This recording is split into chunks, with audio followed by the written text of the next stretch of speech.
questions of Prime Minister. How significant is this that it's actually happening? Oh, this is huge, and not just for local communities but for New Zealand. This is an engineering marvel. It demonstrates what we're able to do environmentally in terms of the lightest tread possible when creating a piece of infrastructure.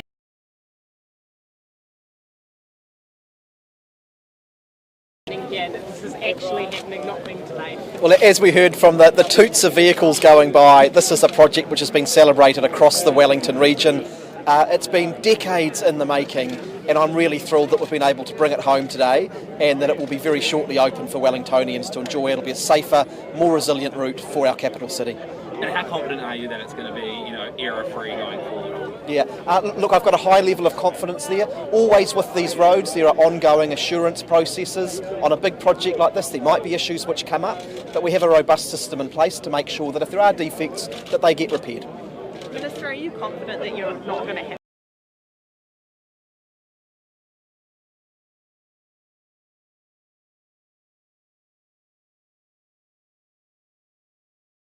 it's safe and appropriate to do so? As I say, with issues that occur, but we have processes to deal with that. the way that the road's been opened, Waka Kotahi, giving that direction to the contractor? What legal risk does that carry and how are you managing it? Look, this has been a step which has been carried out in accordance with the rights that Waka Kotahi has under the processes that we're agreed to. As I've said on a number of occasions, the nature of this PPP, which was badly set up by the previous government, has made it more complicated than it needs to be in terms of the relationships between the party, but I'm confident that Waka Kotahi has behaved appropriately. It's focused on getting this road open as soon as it was safe to do so, because that's what Wellington people need. And when will you get to drive it? Sorry, what was that? I was just going to ask, when are you all going to be able to drive it? When are you Soon. going to be doing that? The road will be open tomorrow for Wellingtonians. Waka Kotahi will announce the precise time. Yeah. Well, to the Finance Minister, is this road good value for money? Well, as the Minister of Transport's just said, the original establishment of the PPP here was flawed. It's ended up costing New Zealanders more than it needed to, but it is a tremendous addition to the network. And so while we've been very clear in our views about what went wrong, today is a day to celebrate the fact that we are here, that we have done this. It will provide significant productivity benefits for the country, significant social benefits for bringing people together, but clearly there have been significant issues in getting to this point. So how much? Because we haven't quite finished the costs yet. Minister would have obviously donated the name of Te Ara Te Rangi Haiata. Why is it important we acknowledge the history that's occurred here on this? Look, it's enormously important, and the first thing I would just do is to thank Ngāti Toa for their partnership in this project and for the gift of the name. Look, I think it's important. Actually, let me just start with a little recollection. It was only 13 years ago in my own electorate of Mount Roskill back in Auckland that when State Highway 20 was being planned, the plan was to literally bulldoze the maunga, Puki Tāpapa, in the middle of my electorate. I am so pleased that Waka Kotahi and our transport system has moved on from that era of damage and disrespect to the history of our land to now being able to work in partnership with mana whenua to recognise the real history of these places. It's a gift that we gratefully accept, and I think New Zealanders, knowing what this place means and the history of it because of this project, that is a benefit to us all. Upgrading the route, the route around Wellington has been in talk since the 1960s. How do you feel standing here today that we're here and that they haven't upgraded the road? Even longer. We heard from the Prime Minister this was originally talked about back in 1919. We have our former MPs here from the 1980s who are advocating. I've got Teresa Ngobi, our current MP for Otaki, and other MPs who have been pushing for this. I feel really positive about it, and it's part of a broader plan. Our government's investing in this project in Otaki to Pekapeka, in Otaki to north of Levin, and in our regional rail network. We're finally putting the investment in to have a linked up, safe and resilient transport system. We feel proud of that, and there's more work to do. And just on that... Can I just say, unfortunately, I am going to have to go and get a flight, but I'm happy to leave the other ministers. So do you mind if I just grab a couple of topics and then I'll slip out? Just a question from our gallery team. How disappointed are you about the America's Cup? Look, I probably feel the same way as many New Zealanders. I am disappointed around the decision that's been made on where the America's Cup will be held.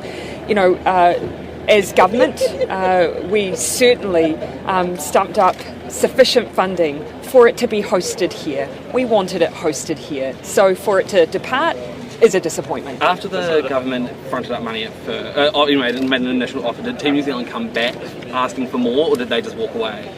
Well, from our perspective, it wasn't a bidding war. We put $136 million into the hosting of America's Cup 36, and we had an offer on the table of close to $100 million with the Auckland Council.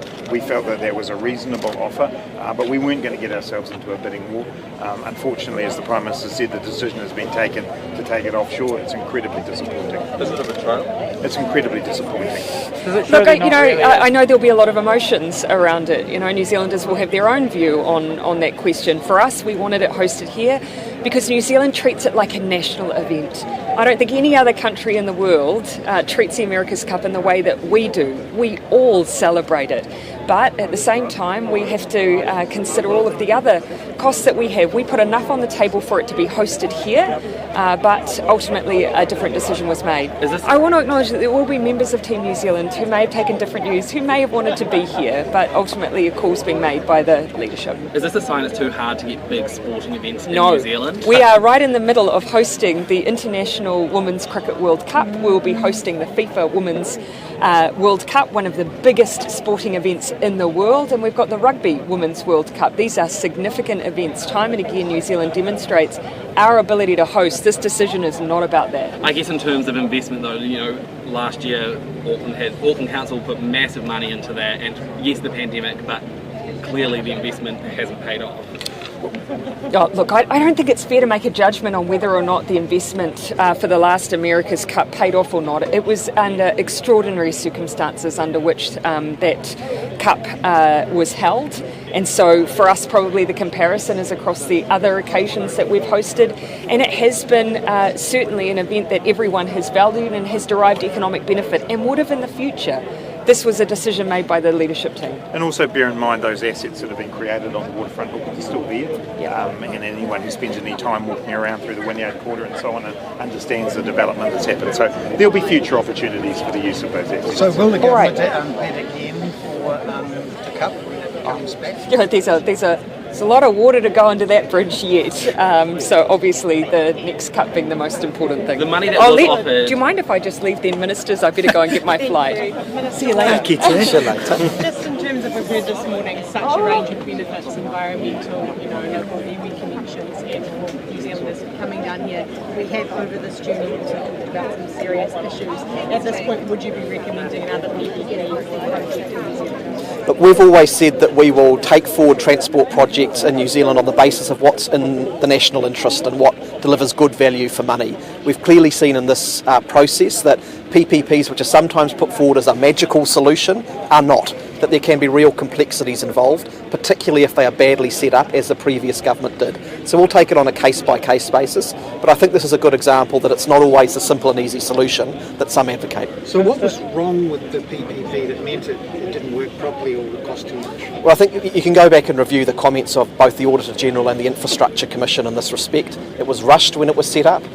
Certainly my view of that is that it was almost sort of being set up to prove a political point. That PPPs were the right thing to do by the previous government. There were very complex arrangements that were set up between the various parties that mean that every time an issue has had to be dealt with, we've ended up in legal wrangles between whether it's a partnership, the builder, the maintainer, the Crown. That is overly complicated and creates risks all around. So I think there are some real lessons here. As we move forward, we want to make sure that those are really investigated so that we know that if we were to do this again, we wouldn't have these challenges that we've inherited from the previous government. The land prices around here have risen by $5 billion over the last 5 years, in large part because of Transmission Gully. How do you feel about private landowners capturing the gains from public spending without paying tax? Well, large transport infrastructure of this kind that delivers better outcomes does tend to have the effect of increasing land values. You'll see that in some of the mega projects that we're taking forward, including Auckland Light Rail, we're now talking about value capture as a way of managing that issue. Obviously this project was set up for, we were here and had the ability to look at those things, so that is as it is. To some degree it's a good thing. It means that there's economic growth and investment going into this region. But as we take projects forward, particularly large-scale ones, it's something that we are considering. Isn't it privatising the profits and passing the costs on to the public? Well, as the Minister just said, that's not something we can influence because we inherited this project as it is. And we understand the importance of investigating value capture, and I note that the now departing National Party Finance spokesperson Simon Bridges also talked about the importance of understanding value capture in large-scale projects. As the Minister's indicated, that's what we're doing with Auckland Light Rail, looking at how we can do that in a fair and equitable way. So in many ways I agree with you. Unfortunately, we can't rewrite history in this project. But a capital gains tax would capture that.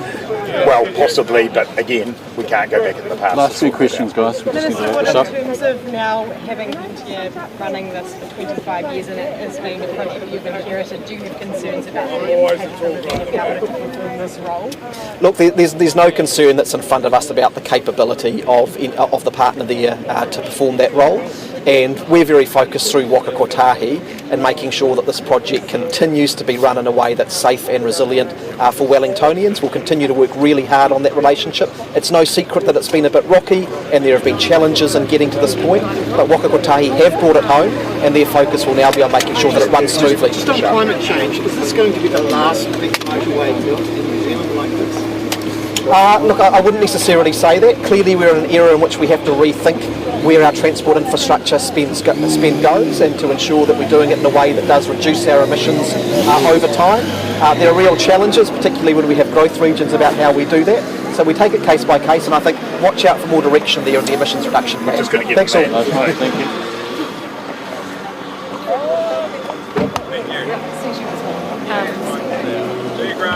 Right, back on the bus, mate. Can you send that to us?